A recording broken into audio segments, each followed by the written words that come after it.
It's the third Saturday of the month. It means we are back here for episode 99. Hey, nothing can stop the script. Cross out third, write fourth. We're here, very professional, episode 99 here of Game Club. We are talking about Weird West here. I'm your host, Boston, attempted to play this on the PlayStation 5. I'm joined, as always, by Moonpeer. Howdy, Microsoft Series X / Microsoft Game Pass streaming service. I'd like Via a fancy Android phone. Yes, Yeah. via my Google Pixel 6. Ha ha ha! I am very fancy. Oh, hello. And Musum. Xbox Series X for me.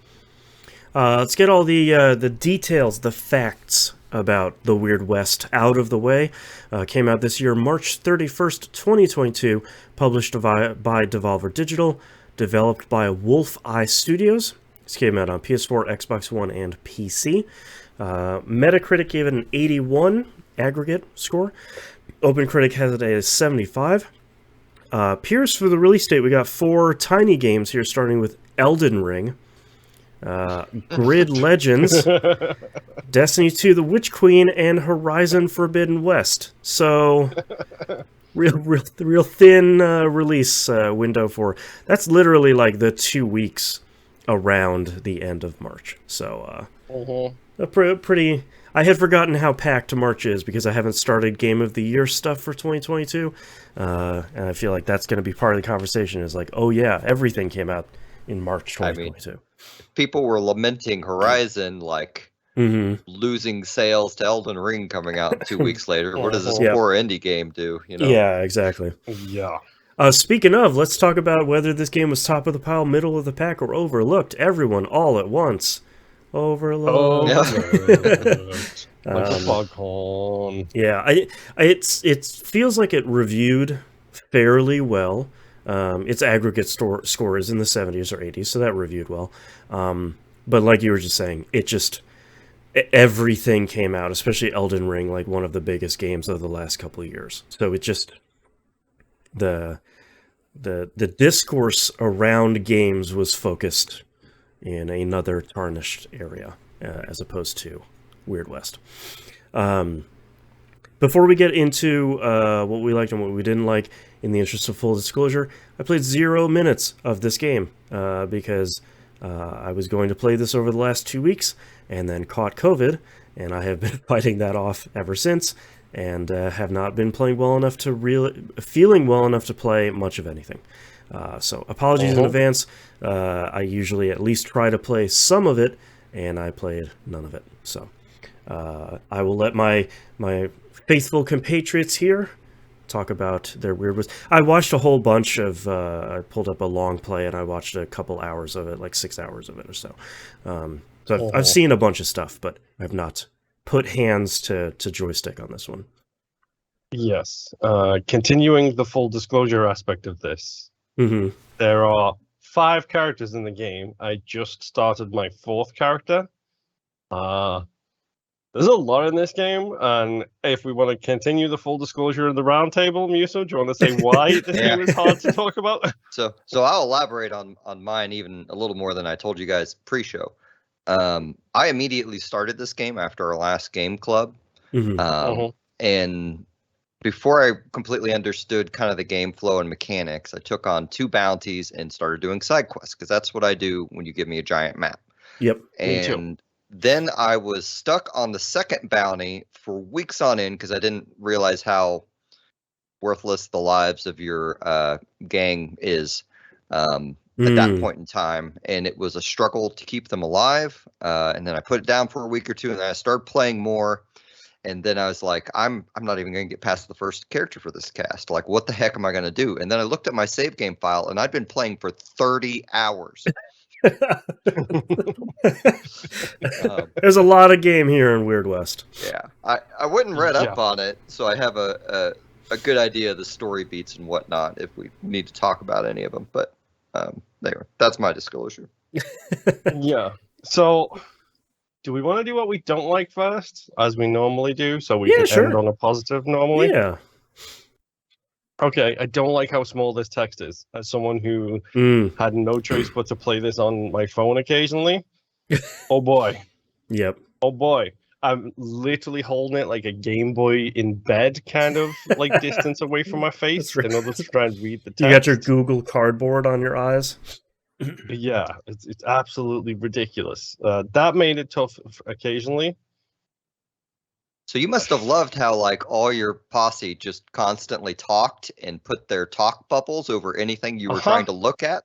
That's fun. Yep. I also do like how when you do, quote unquote do, this is a sarcastic do. I do like how when you go into your inventory and highlight something, it gives you that pop-up box description that promptly covers up half of your inventory so you can't see what the rest of it is. Yeah. Great. Yeah. Great. Like, and it's not even a pop up and go away thing. It's like, no, as soon as you're highlighting something, it's just going to stay there. So the amount of times I had to buy back my best gun from a seller because I accidentally sold that is a little bit ridiculous. I kind of found guns worthless in this game, honestly. But really? I kind of feel your pain, but it also was like, I got another gun. There's a green one. It's fine. Like, there isn't enough to differentiate the power and the skills on the upgrades. You are 100% correct there. It's like, what difference does this silver one make to this purple one I got? Not enough. Yeah. I kind of just went with whatever the latest one I had was and whatever had the most bullets, unless it was an enemy that was far away, and then I wouldn't use the shotgun because most of those have a very short range. Correct me if I'm wrong. I didn't grow up in America, and I haven't seen many westerns. We didn't have werewolves or pigmen.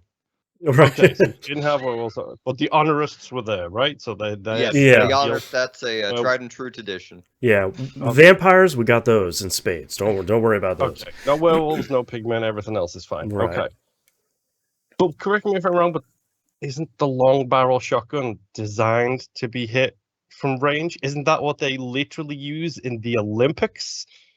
Is long barrel shotguns? Yeah, I feel like it's like a very specific video game thing where it's like, it's a shotgun. You can shoot for like 3 yards. No big deal. And it's like, that's not that in this game, dude. If that. Well, and I didn't pay attention enough. I feel like I started out with a shotgun that would do range, and then at some point it changed into a shotgun that shot in 3 directions, but would only do like 10 feet in front of me. But yeah, no, if you do like clay pigeons or something in real life, like you were shooting something that is in the sky that is right. Like, well, I don't know how to count. Some sort of rifley shotgunny thing. Yes, but it's more than 3 feet away from you. Is what we're saying. Yes. It's not a sawed off. Like that wasn't. Like, that was the point of taking the hacksaw to the shotgun, is so that you had better kill range at 3 feet, and you didn't have to worry about people further away. Whereas in this, it's just like, it feels like every single shotgun is a short range gun, and it annoys me because I don't like short range. Right. So, it's like too video gamey about it. This game especially, you don't want short range. Like, the short range mechanics are not good. The melee is atrocious. I don't know why anyone would go down a melee skill path in this game at all. Because I mean, the only reason go ahead. I was just say the only reason to use melee is if you're sneaking up on someone, and that is the sneaking mechanics are not super great either. Well, and I discovered, because if you bash them in the head, you just knock them out. And it took me half of my gameplay time to figure out that I could just equip like a butcher cleaver, and then I would kill them. Yes, and like the game is kind of set up like they give you the impression they want you to do the Deus Ex thing where like, oh, you can go in and shoot everyone, or you can sneak up and you have the choice whether to kill anyone or not. And I quickly determined that the gameplay was bad enough that, the combat specifically was, like, at best it was acceptable, and at worst it was infuriating. So, like, to me, the attraction of the game wasn't fighting things. It got better when you got a full posse, but the sneaking was never like it's always like really slow, and None of the levels are like, you kind of have 4 maps it kind of jumps back and forth between in terms of like the random bounties and stuff you get. I assume they're random. I believe they are, yes. Yeah, like you have the one where you have the big fenced building off over there, and you got to take out the guy on the roof, and then you got to take out, the guy patrolling the front gate, and then you got to somehow sneak into the building, and hopefully kill everyone before they see you. But most of the time, I stealth killed like 3 or 4 guys, and then just killed everyone else. And I stopped knocking people out. I gave up on that very quickly when I accidentally killed someone, and then accidentally killed a villager once that was for some reason with my bounty target, which was a map entirely made of enemies. It was Yep. The amount of times I threw dynamite into a crowd of enemies just to see, like, oh, you killed a hostage or whatever. It's like, You killed the school teacher. Thanks, man. There was a hostage there.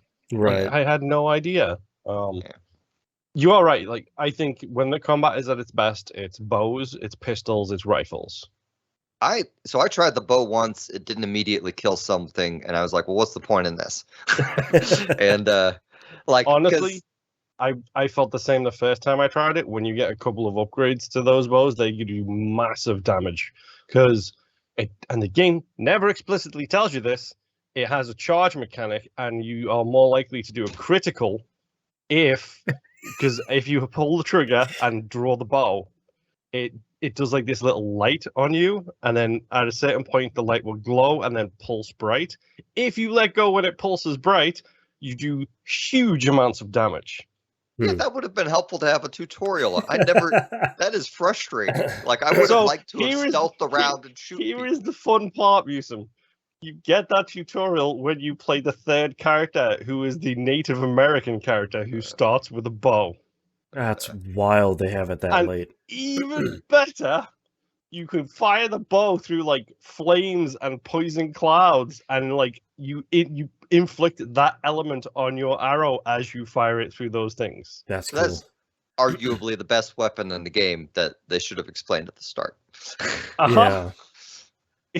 It's so cool, like, because I didn't realize it, but literally it tutorializes this whole thing right at the beginning of the 3rd character. It's like, oh, look, there's a brazier right here and an unalert enemy down there standing by a TNT barrel. So if you either shoot the arrow through the flames and the flood, or you shoot the arrow, or you like stand next to it with your like left trigger pulled to do the aim thing, it will just light the arrow on fire, so you can move around and then get a cleaner shot.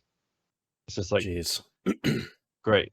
Thanks for telling me that literally 10 hours into the game on my 3rd character. By the way, I should say, like, despite the amount, I really didn't care for the combat. And honestly, the story was, I don't know. I'm glad it was there, but it was kind of take it or leave it. Like, I really enjoyed wandering around this game. Like, I did like voluntarily spend 30 hours in this thing. Like, it has that, like, I want to say it's like the Skyrim itch of, oh, you gave me this side quest, and I'm just going to wander over here on this map. Oh, and a new town popped up. I'm going to wander over to the town and get another quest. And yep. Like, I don't know. And especially, like, I guess I have one like story mission before I beat the bounty hunter. But I have a enemy creature type as one of my posse right now. I don't know if we want to. I guess this is a spoiler cast, isn't it? Yeah, fine. Spoiler. Yeah. No, like, so near the end of the bounty hunter's quest, you find out the sheriff you've been dealing with, I forget her name, is a creature called a siren. Yes. And I guess that's one of the things that can affect the ending, is whether you turn her in for being a siren or not. But I was very excited to get like an actual story character in my party, and not just these arbitrary name bounty hunters that don't actually seem to matter much. Yep. And part of the thing they don't tell you as well is they're like, yeah, you can give like your posse guns and they'll equip them. You can also give them vests and amulets and everything else too, and then tell them to equip that stuff too, just so you know, Musum. So I figured that out, because the inventory was another. Gosh, this game has a lot of pain points. Like, yeah, so if for anybody who's ever played Skyrim or Fallout, if you are like me, and I'm assuming like Musim, you have to pick everything up in the map before you leave the map because Oh, of that's course. all worth something or another. The problem is you got like 50 inventory spaces, which is not enough, anywhere close to enough. Like it's just not. Like there is no weight limit or anything like that. It's just, you have this amount of items that you can carry. Good luck. Like that's what happens. And the problem is and I love it because there's a lot of set design. There's a lot of like storytelling through the environment and that kind of stuff. But there's also a million containers with junk in it. No, I don't need to carry around 25 pairs of tongs, but I'm going to because they're worth money, and money is hard to come by. Like, part of me, like, I know they're entirely different games, but part of me is like, did they play the West of Loathing and we're like, man, we should make a dark, serious, gritty version of West of Loathing. Right. That's an action game. Like this weird alternate history West game. And I love the idea of putting all this weird monster and magic lore into the West. Yeah. And that aspect to me is really cool. Like I really like the music. I like a lot of the art styles in the game. I wish they could have afforded some more voice acting because it's so heavy text based. Like the only voiceover is like the narrator guy that you get. Yeah. That's a good voice though. It is. It is. And like I get the impressions of a decent story in there, but most of the time I'm skipping text, honestly. Because my need is to finish all these quests. Like, and what they do for your quest log is they display it on the side of your screen. So it's really weighing on me having like 5 or 6 quests listed over there. Yep. And my understanding is that quest log disappears when you switch characters. It does. And here's the kicker part, and one of the things I'm not a huge fan of, as does your inventory. Oh, interesting. I had hoped that, I instantly saw you stop spinning, and the regret hit your face instantaneously. Then, by the way, Musim. Yeah. However, does your bank transfer? Your bank does. Your horse saddles do. Your horse bags do. So here is the part that you're going to enjoy. When you think you're about done with that quest, take all of the accoutrement that you have on your posse and stick them somewhere. Either get rid of it, sell it, whatever. Because the really fun part is you can go and recruit previous heroes. So the second I was the second character, I immediately went back to that farm and recruited the bounty hunter from the first chapter to my posse. That's cool. And then you have access to their inventory. And if you bought a horse with them, you have the access to that horse that you previously bought and their saddlebags. And so you still have all of those guns, all of those armor, everything that you sunk into that character is now there. And you can choose to bump it onto your character, or you can choose to leave it with them. Like in the, again, minor spoilers, in the third chapter, you play as a pigman. And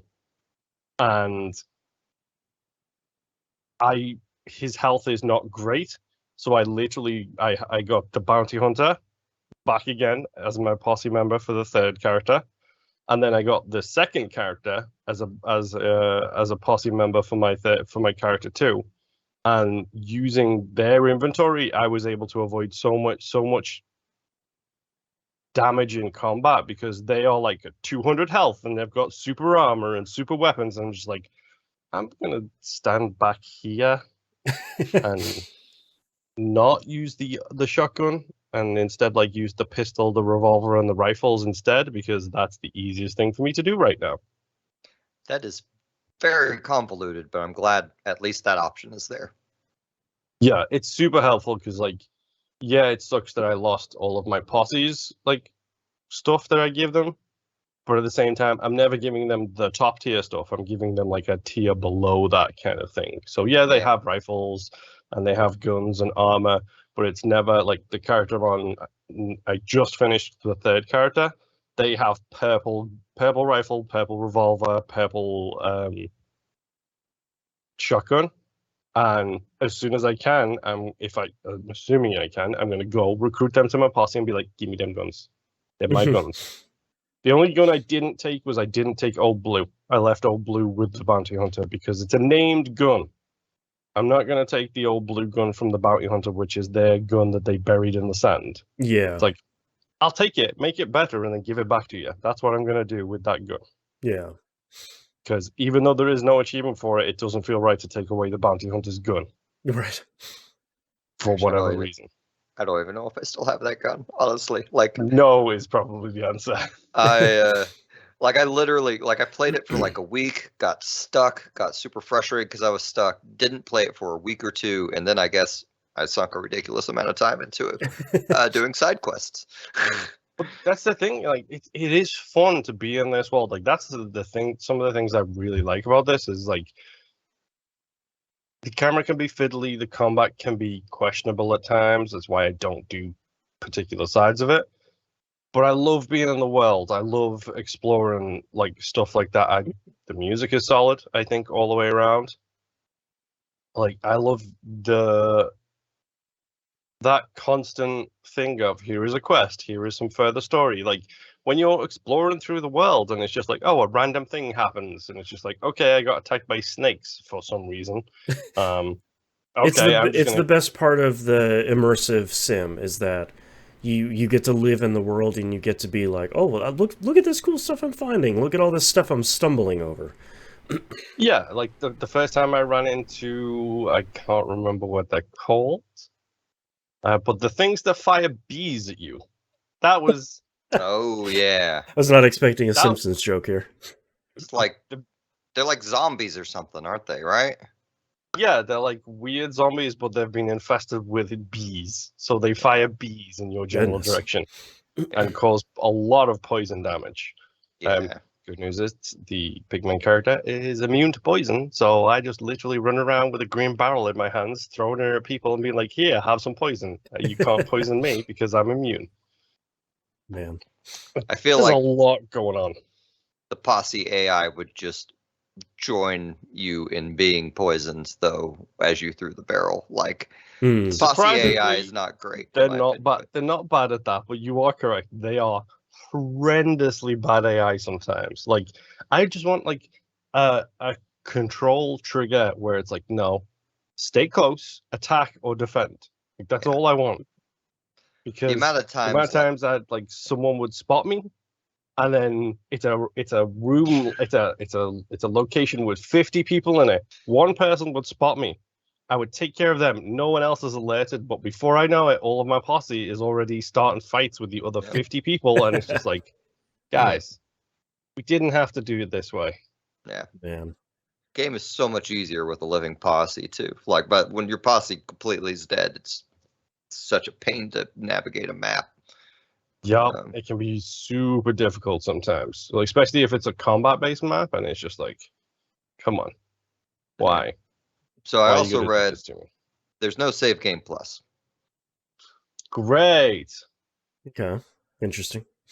Which is like, so they have these two skill systems, one of which is based on you getting an item called Golden Aces, and the other, I can't remember what the item is. It's a purple item.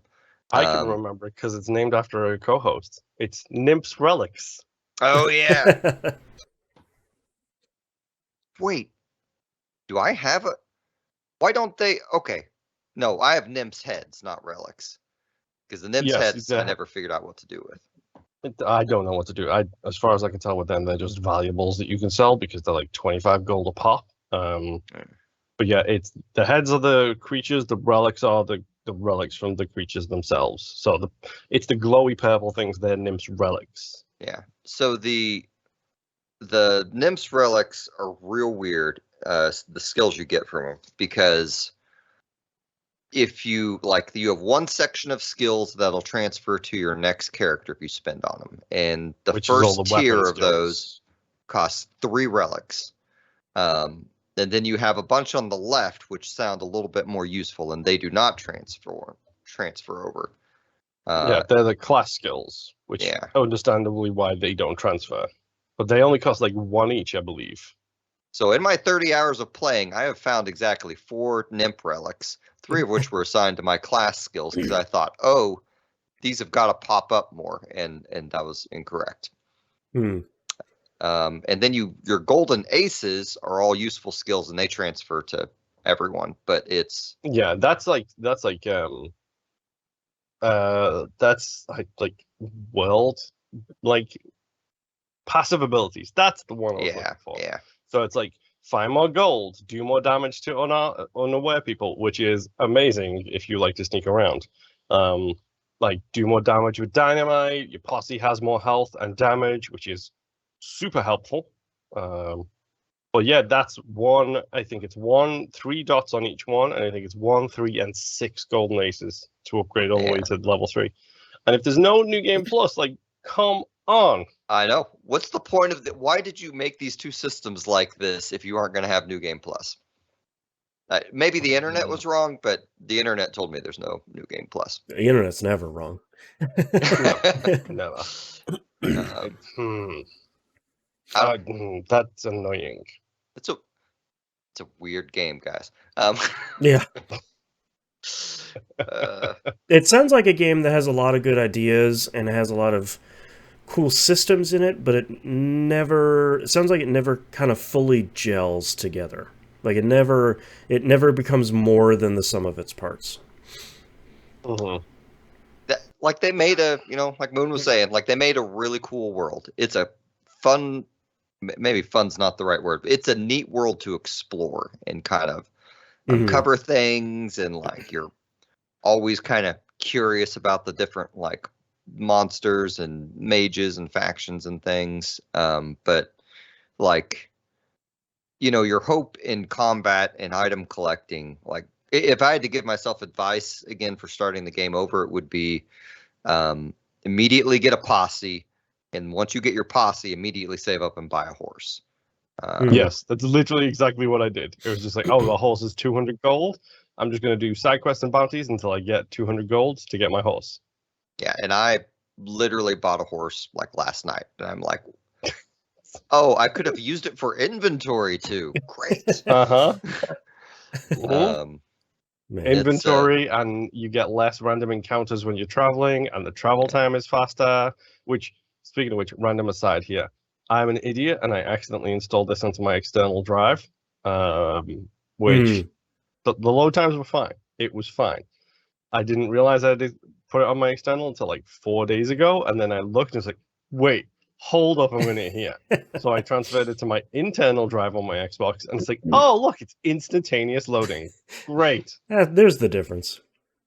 Anyway, yes, sorry to interrupt. Yes, horses, get them. It's the horse system always seemed weird because to me it just looked like you literally just select it when you leave a map, and you get there a little bit quicker, but you still get to most parts of the map fairly quick. Like most of your bounties are like, here, you have 10 days to get there, and it's going to take you 8 hours to walk there. And it wasn't 100% avoid random encounters. So like initially I was just like, screw that. I want to buy other stuff.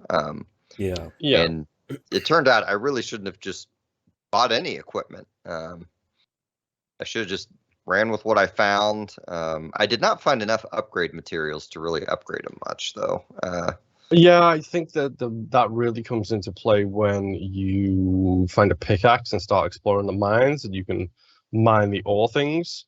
But one of the things this game does very well and terribly, depending on where you stand on this, I am of the latter of this, which is everything looks right in place. So everything looks like it belongs there, which is great, except it doesn't have what I prefer, which is like interactable outlines on things until you get super close to them. So okay. Here is a vein of gold in this cave that you're in, but unless you happen to walk really close by it, you don't know what that is until you start to be able to recognize it. Gotcha. And there isn't any controller shortcuts for highlight all interactable objects, because everything would be interactable. It's like, oh, here's a chair and a table and a desk and everything else. And so it's really difficult sometimes to see, like, okay, is that a carcass or is that just like a bush? Is there something I can, loot for goodies, or is it just random environmental accoutrement? I don't know. I have to walk up to it and find out. Like, I wish either it had a highlight thing or it had like that option where it's like lootable objects, for example. Yeah. Like give me Yeah. something like that vividly shows what it is. And okay, so the game has a jump and a kick button. Musum, I'm guessing you very rarely use them, just like me. I use jump a lot, actually. Because that's something that would be my recommendation to new players. You can get vertical surprisingly frequently in this isometric game.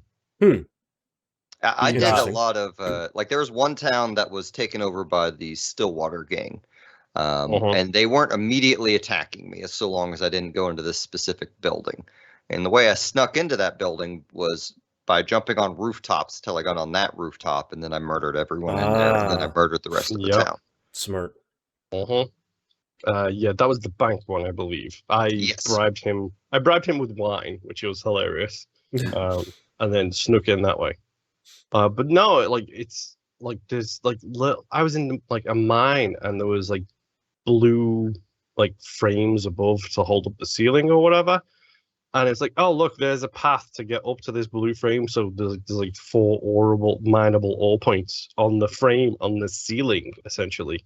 And it was just like, okay, so jump more is what I'm hearing from this game. Wow. And I got into like 4 secret areas on maps by doing the same thing, where it's just like, I'm just gonna jump up here and see if there's anything there. It's like, oh, it's part of the map that's not showing on the map, but you can still go in there. It's like, okay, sure.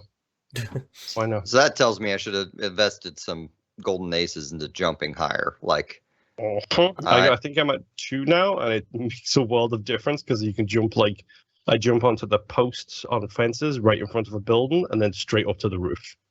Oh wow!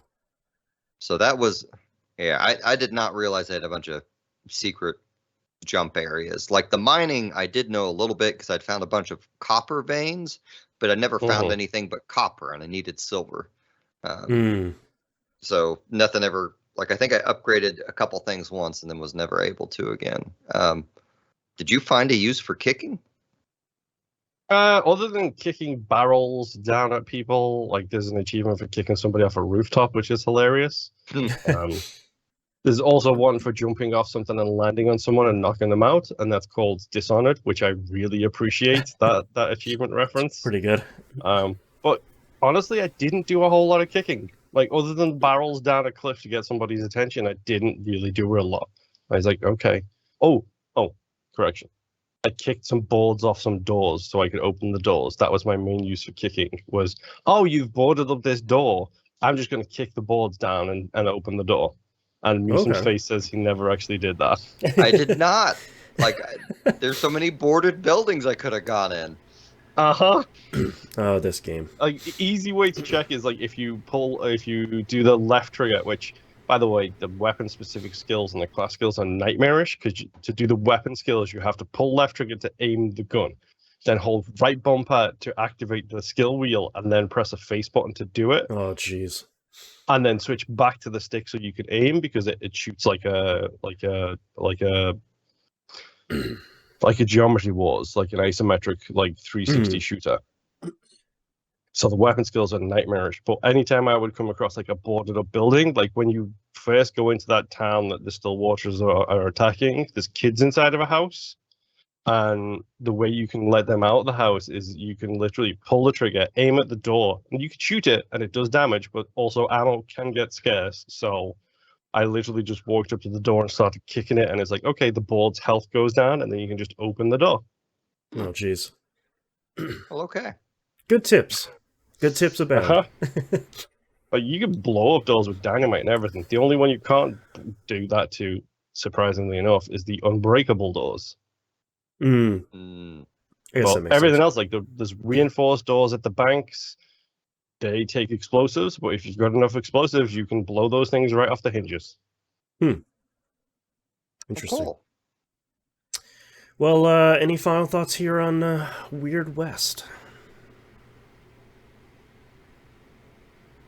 It's good? Question mark? Good but uneven? Yeah, I do genuinely like playing it. Like, playing it has actually been very, very fun. Like, I'm very interested to. I probably will actually finish this game, so don't be surprised if you hear me talking about it on the show still. But I like the whole concept of you being the quote unquote passenger and going from person to person to person to try and do this experiment, which is going to save / curse the world. I don't know, one of the two apparently. Right. It has a reputation system which is good and bad. Like you have good deeds and bad deeds. There's a lot jammed into this game, and I feel like just maybe 50% of them aren't as fleshed out as they could be. Like Musum said, if you don't have a new game plus, what the hell is the point in those skill trees being as complicated and thought out as they are? Like I want to be able to take all of that stuff, stick it in a new game, and then collect golden aces again, and then just full out, like max out all of those stats. So it's like, yeah, I am literally the wildest, weirdest good in the West. That's right. That's what I want. Yep. Like, that's the point of new game pluses. Right. Yeah, well, okay. Final thoughts. I still don't care for the combat very much, but for the most part, they give you enough skills and weapons that you can nullify like the difficulty of it. But overall, I'd say if exploring an alternate history, Wild West, where you have a weird mage cult called the Honorists, you have these people who turn into sirens who eat other people, and like they have all these weird little horror style races in this game. When you get to the third character, you get introduced to the Ravenous, which is exactly what it sounds. Oh boy. It is 100% Wendigo territory. Oh man. Nice. I really like if the idea of this weird fantastical horror Wild West sounds like a fun thing to you to explore, then you'd probably enjoy it. And we've probably made a lot of the combat sound worse than it actually is. Like there's a lot of issues, and I mean, Moon's right. You're never going to use those special abilities. They're too much of a pain to execute, like especially in the heat of combat. But it's a cool art style. The music is, I think, fairly good. Like it's maybe I could use it to be a little bit stranger, but like I think for what the game is, I think it fits the mood of it. I kind of wish it wasn't an isometric game, honestly, but that's kind of this whole game. It's a bunch of things. Like they obviously put a ton of work into this thing. It doesn't all work out, but I think you can have an enjoyable experience with it. So I'd say give it a shot if you haven't. Overall, I liked it. I don't know if I'm going to finish it or not, because it also has like Xenoblade Chronicles 3 came out, and I really liked that game a lot. So it had a tall order with pulling me away from that this last month. Yeah. So I don't know when that game is going to get a minute of my time, because there's another game that just came out that I really want to play that's in my mailbox. So I could see myself going back to this next year or something like that, but I don't know. Just depends on time. If they come out with a sequel, I will play it. Yeah. Yeah. All right. Well, that's it for Weird West. That's it for this episode. Our next game is going to be Escape Academy. This is out on PS4, PS5, Xbox One, Series consoles, and PC. It is available on Game Pass on both consoles and, I believe, PC. And if you want to have someone play this with you, it is kind of a cool escape room puzzle sort of cooperative thing. I've heard that it's good with multiple people too. So we'll be checking out Escape Academy for next month's episode. We hope you'll join us then. Have a good month. Bye. Bye. Bye.